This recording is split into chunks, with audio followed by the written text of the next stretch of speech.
പ്രിയപ്പെട്ട കൂട്ടുകാരെ, ഏവർക്കും നൈസ് തങ്കോസിൻ്റെ ഏറ്റവും പുതിയ വീഡിയോയിലേക്ക് സ്വാഗതം. എല്ലാവരും പരീക്ഷാ ചൂടിലായിരിക്കും അല്ലേ? അപ്പോൾ ഞാനിന്ന് എത്തിയിരിക്കുന്നത് 7ാം ക്ലാസ്സുകാരുടെ അടിസ്ഥാന പാഠാവലിയുടെ ഒരു മോഡൽ ക്വസ്റ്റ്യൻ പേപ്പറുമായിട്ടാണ്. നിങ്ങളുടെ പുസ്തകമൊക്കെ മാറിയതാണ്. അപ്പോൾ പുതിയ ഒരു ക്വസ്റ്റ്യൻ പാറ്റേണുമായിട്ടാണ് ഞാൻ എത്തിയിരിക്കുന്നത്. സമയമൊട്ടും കളയാതെ നമുക്ക് വീഡിയോയിലേക്ക് കടന്നാലോ. ഫസ്റ്റ് ടെർമിനൽ എവാലുവേഷൻ 2024-25 അടിസ്ഥാന പാഠാവലി. Time 1.5 hours, score 25. സ്റ്റാൻഡേർഡ് 7. നിർദ്ദേശങ്ങൾ നോക്കൂ. ആദ്യത്തെ 15 മിനിറ്റ് സമാശ്വാസ സമയമാണ്. ഈ സമയം ചോദ്യങ്ങൾ വായിക്കാനും ഇഷ്ടമുള്ളവ തിരഞ്ഞെടുക്കുവാനും ഉത്തരങ്ങൾ ആസൂത്രണം ചെയ്യുവാനും ഉപയോഗിക്കണം. ഓരോ ചോദ്യവുമായി ബന്ധപ്പെട്ട നിർദ്ദേശങ്ങൾ വായിച്ച് മനസ്സിലാക്കി വേണം ഉത്തരം എഴുതുവാൻ. ഉത്തരം എഴുതുമ്പോൾ സ്കോർ, സമയം ഇവ പരിഗണിക്കണം. ഓക്കെ. 6 പ്രവർത്തനങ്ങളിൽ ഏതെങ്കിലും 5 എണ്ണത്തിന് ഉത്തരം എഴുതുക. 5 സ്കോർ വീതമാണ് ഓരോ പ്രവർത്തനത്തിനും ലഭിക്കുക. അപ്പോൾ ആദ്യത്തെ പ്രവർത്തനം നോക്കൂ. പ്രവർത്തനം 1. കടലിനോടോ പുഴയോടോ ചേർന്ന് കാണപ്പെടുന്ന ഉപ്പുവെള്ളം നിറഞ്ഞ ചതുപ്പ് നിലങ്ങളാണ് കൈപ്പാട് നിലങ്ങൾ. വടക്കൻ കേരളത്തിൽ ഉപ്പുവെള്ളം കയറുന്ന പ്രദേശങ്ങളിലെ പരമ്പരാഗത കൃഷിരീതിയാണ് കൈപ്പാട് കൃഷി. കേരളത്തിൽ പണ്ട് മുതൽക്കേ ഉള്ള കൈപ്പാട് നെൽകൃഷി വളരെ പ്രസിദ്ധമാണ്.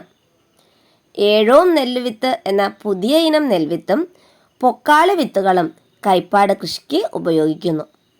കുതിര്, ഓർക്കയമ, ഓർപ്പാണ്ടി, ഒടിയൻ തുടങ്ങിയ പരമ്പരാഗത വിത്തിനങ്ങളും കൃഷി ചെയ്തു വരുന്നു. കൃഷിയെക്കുറിച്ചാണ്, നെൽകൃഷിയെക്കുറിച്ചാണ് തന്നിരിക്കുന്നത്.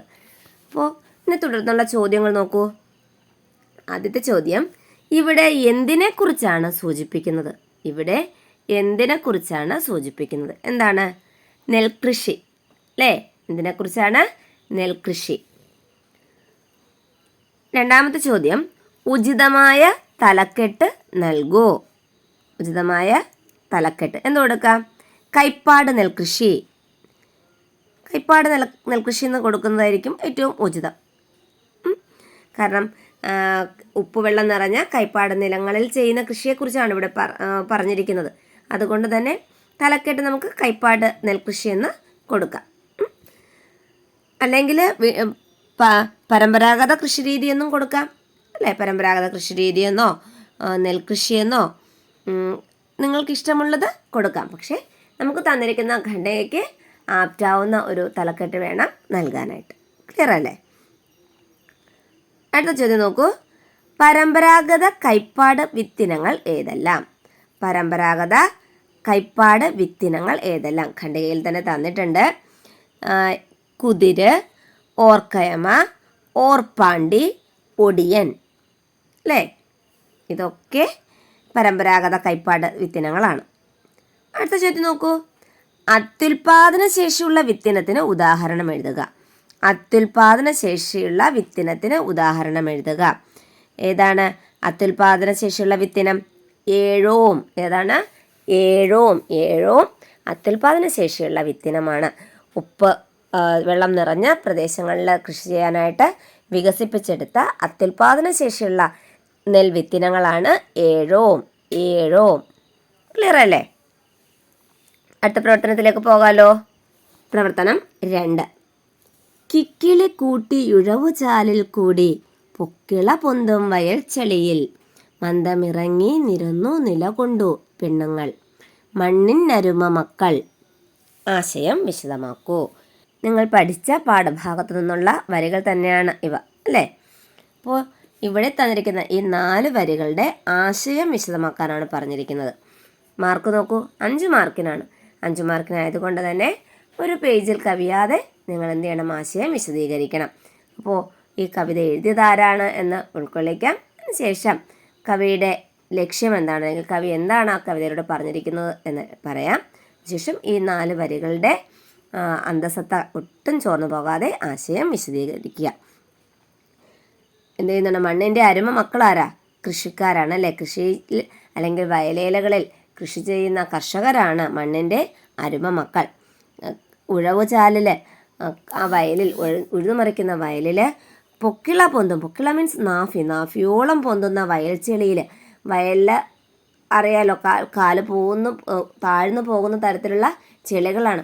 ആ ചെളി അങ്ങനെ തൻ്റെ നാഭിയോളം വയറിന് മുകളിൽ വരെ എത്തുന്ന രീതിയിലാണ് ചെളിയുള്ളത്.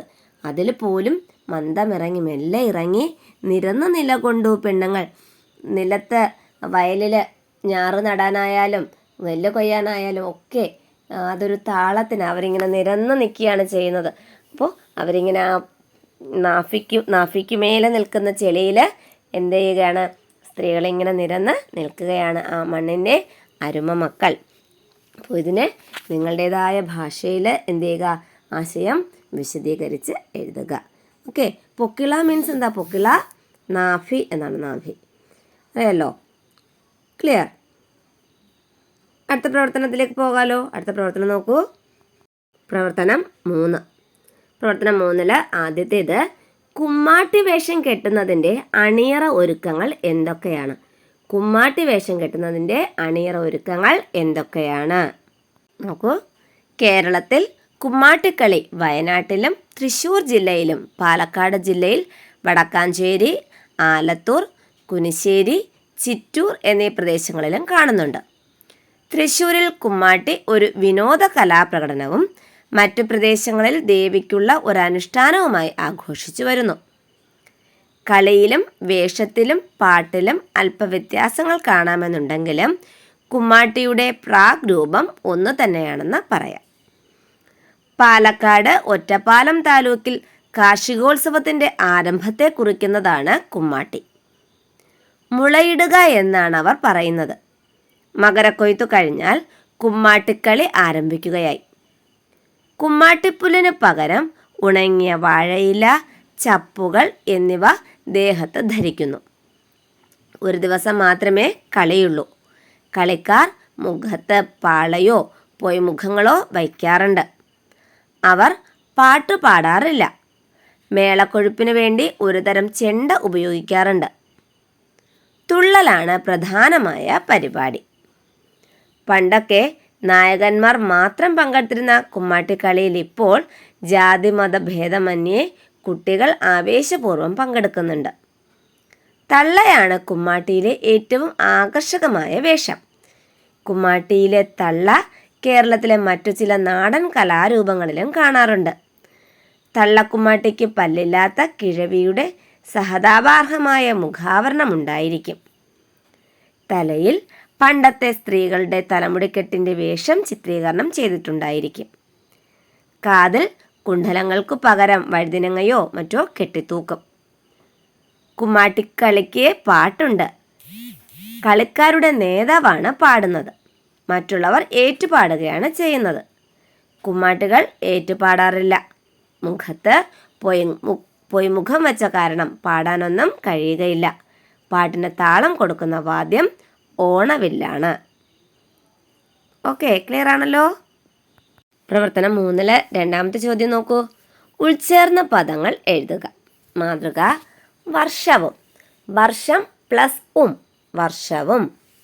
വ്യക്തിത്വവും. വ്യക്തിത്വം പ്ലസ് വ്യക്തിത്വവും. ഓക്കെ, വ്യക്തിത്വം പ്ലസ് വ്യക്തിത്വവും. പ്രവർത്തനം 4.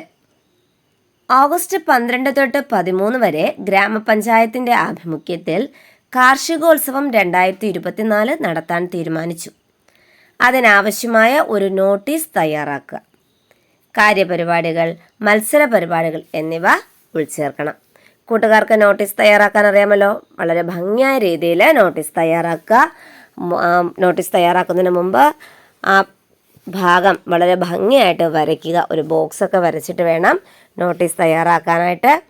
ഗ്രാമപഞ്ചായത്തിൻ്റെ പേര് കൊടുക്കാം. എന്നിട്ട് എന്ന് മുതൽ? ഓഗസ്റ്റ് 12 മുതൽ 13 വരെ. പ്രോഗ്രാമിൻ്റെ പേര് കാർഷികോത്സവം 2024. ശേഷം കാര്യപരിപാടികൾ എന്തൊക്കെയാണെന്ന് വെച്ചാൽ അതെഴുതുക. മത്സര പരിപാടികൾ നടത്തെങ്കിൽ അതിനെക്കുറിച്ച് മത്സര പരിപാടികൾ എഴുതുക. നോട്ടീസ് തയ്യാറാക്കാൻ കൂട്ടുകാർക്കറിയാം. ഇപ്പോൾ ഓണപരിപാടികളുടെയൊക്കെ നോട്ടീസുകൾ ധാരാളം നമ്മൾ കാണുന്നതാണ് അല്ലേ. അപ്പോൾ അതുപോലെ ഒരു കാർഷികോത്സവം 2024 ഒരു നോട്ടീസ് തയ്യാറാക്കുക. കാര്യപരിപാടികളിൽ ഉദ്ഘാടനം വയ്ക്കാം. ഉദ്ഘാടകർ ആരാണ് എന്നുള്ള അതിഥിയുടെ പേര് വയ്ക്കാം. പിന്നെയോ അടുത്ത പരിപാടികൾ ആദരിക്കലുണ്ടെങ്കിൽ, കാർഷികോത്സവമാണ്. അപ്പോൾ ആ പ്രദേശത്തെ ആ ഗ്രാമപഞ്ചായത്തിലെ മികച്ച കർഷകരെ ആദരിക്കലുണ്ടെങ്കിൽ കർഷകരെ ആദരിക്കൽ വയ്ക്കാം. പിന്നെ വിപണനം വയ്ക്കാം. ചന്തയുണ്ടല്ലോ, വിപണന ചന്ത വയ്ക്കാം. പിന്നെയോ പച്ചക്കറി, ജൈവ പച്ചക്കറി മേള വയ്ക്കാം. അപ്പോൾ എന്തൊക്കെയാണോ അവിടെ വയ്ക്കുന്ന കാര്യപരിപാടികൾ എന്നത് ആ നോട്ടീസിൽ ഉൾപ്പെടുത്തിയിരിക്കണം. എത്ര മണിക്ക് ആരംഭിക്കുമെന്നും എത്ര മണിക്ക് സമാപിക്കുമെന്നുള്ള ഒരു കാര്യവും ആ നോട്ടീസിൽ ഉണ്ടായിരിക്കണം. ഓക്കെ, ഇതൊരു മോഡൽ നോട്ടീസാണ്. 7ാമത് ഓണാട്ടുകര കാർഷികോത്സവം 2014 ഡിസംബർ 19 മുതൽ 23 വരെ. കാർഷിക പ്രദർശനം, കാർഷിക വാണിഭം, കന്നുകാലി പ്രദർശനം, നാടൻ ഭക്ഷ്യമേള, കലാപരിപാടികൾ. 2014 ഡിസംബർ 19 മുതൽ 23 വരെ Charummoodu Saint Mary's LP school ground. അപ്പോൾ നമുക്ക് നമ്മുടെ ഗ്രാമപഞ്ചായത്തിൻ്റെ ആഭിമുഖ്യത്തിൽ ഗ്രാമപഞ്ചായത്ത് വെച്ചാണ് നടത്തുന്നത്. അപ്പോൾ സ്ഥലം അവിടെ വയ്ക്കാം. കാർഷികോത്സവം 2024. ഇവിടെ കാർഷികോത്സവം എന്നുള്ളത് അങ്ങനെ തന്നെ കാർഷികോത്സവം 2024 എന്ന് മെയിൻ ഹെഡിങ്ങും നൽകാം അല്ലേ. അടുത്ത പേജിൽ എന്ത് വയ്ക്കാം? 7ാമത് കാർഷികോത്സവം പൂർവാധികം ഭംഗിയാക്കാനുള്ള ശ്രമം നടത്തിയിട്ടുണ്ട്.